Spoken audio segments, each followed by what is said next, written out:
Yo, I'm Bob. Totally blind since birth into Power Rangers. Got the Shop Factory box set in my hands. Talking about Season 2, Episode 19, or Episode 79 overall. This one's 2 for 1.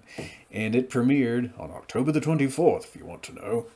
Sorry about the Rivendell Gandalf reference, but I can't help but think of Lord of the Rings whenever anybody mentions October 24th. My mind just went there. So, this episode, I do remember watching it with my buds as it premiered, and it was quite a fun one. It's just a one off, but we do get to see Tommy. He's newly christened as the White Ranger. He and Kimberly are wasting no time. They're going out on a date. Kimberly's borrowed her mom's purse. You've got Trini, who's lent Kimberly some Siren Song red lipstick.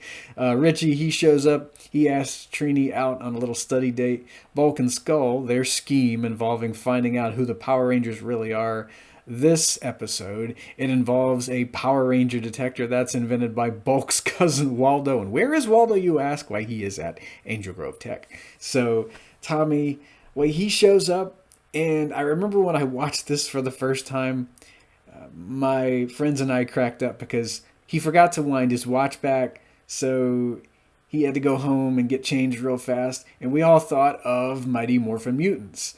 And as 11-year-olds, 10-year-olds tend to do, we were like, oh, cool, he still forgets stuff. The writers remember that. That's awesome. So we were kind of chuckling at that. And you've got Lord Zed. He says with the extra ranger, they're going to need an extra monster to turn this dream date into a nightmare. So, of course, Kimberly and Tommy's date's going to go awry. Putties are sent down to steal the purse. And it's a really brief putty battle. But, I mean, at least we do get one. So you've got Pursehead. And yes, I do wish Hasbro would make that in a 2-for-1 themed 2-pack. And we'll get to the monster a bit later on. The second monster that I'd like to see in this 2-pack. So Pursehead could come with, well, it's Compact Ray. I do believe this monster used this ray right after Kimberly and Tommy morph. Their minds are frozen by the Compact Ray. I would imagine that feels like a perpetual ice cream headache. I don't know, it sounds like it kind of sucks. You've got the other Rangers. They are summoned to the command center. Zordon lets them know what's going on. So Lord Zed, he goes ahead and creates a second monster from the lipstick. And I also wish Hasbro would make Lip Syncer. When I was a kid, I owned the SNES Entertainment System as well as Power Rangers, the Fighting Edition. And Lip Syncer was a monster you could play as in this particular fighting game. So, I mean, in the TV show, she has this vocal themed attack, and they incorporated that into the Fighting Edition. I'm not sure if there were any visuals to this attack that she could use. I would imagine so. Yeah, but her lightning effect piece could have something to do with, the vocal effects that she, I would imagine, fired out of her mouth. She could also come with her sword, because I think she wielded that, according to my buddies. So this was one of my favorite episodes because we actually got to see two monsters having to be defeated in a single episode.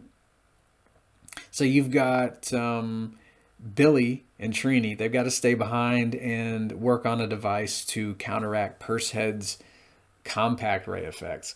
You've got Zach. He morphs into action, but he's immediately brain frozen.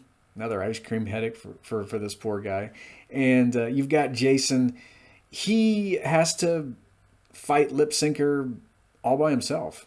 And he damages her face. They're fighting one-on-one. Lord Zed, he gets really infuriated by her complaining, makes her grow. And I love that we get to see Red Dragon Thunderzord taking on a monster by itself. So we get to see Red Dragon Thunderzord converting to warrior mode. Converting? What is this? Swedish chef showing up here? Converting! Pork, pork, pork. And so Red Dragon Thunderzord, man, this Zord, he is on the ropes. And good thing Billy and Trini finish that device. They morph into action. The other Rangers are freed from Pursehead's effects. Tommy, he stays behind and battles Pursehead while the other Rangers have to meet Jason. And one of the highlights in this episode are when the other Thunderzords are summoned and they form that chariot with Unicorn, you've got Griffin, you've got the Firebird, you've got the Lion, and I think they all actually use their individual abilities. I think Firebird, she picks up Lip Syncer in some kind of a tornado attack, drops her. What is it? Maybe the Lion or the Griffin, they're firing rocks at Lip Syncer. You've got, of course, the finishing move involving Red Dragon Thunderzord in Warrior Mode and his staff attack. And, I mean, Lip Syncer's a goner.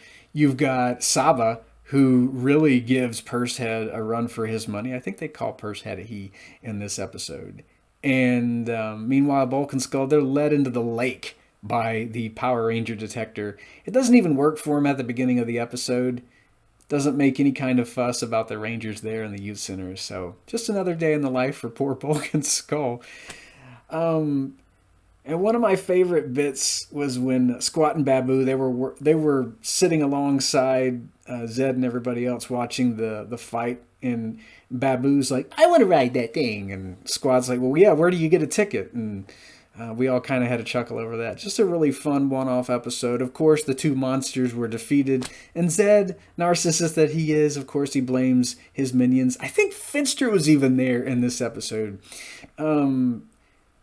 I think I heard him celebrating, and maybe toward the end of the episode when Zed was taking his frustrations out on everybody else, he was going, oh dear, and all that stuff. So, of course, the episode ends with Bulk and Skull finding a bunch of kids, and they're playing Power Rangers. So I guess the detector kind of works.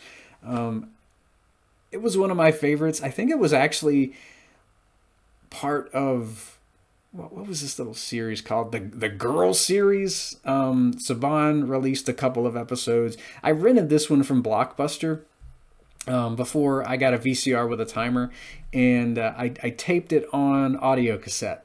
So it was one of the episodes I had on audio cassette for a while before I got it on VHS. So it was a really cool episode. The Thunderzords have got to be some of my favorites in Power Rangers history. And it was really interesting to see Red Dragon fighting a monster by himself. And I think the chariot formation is one of my favorite looks for these Zords.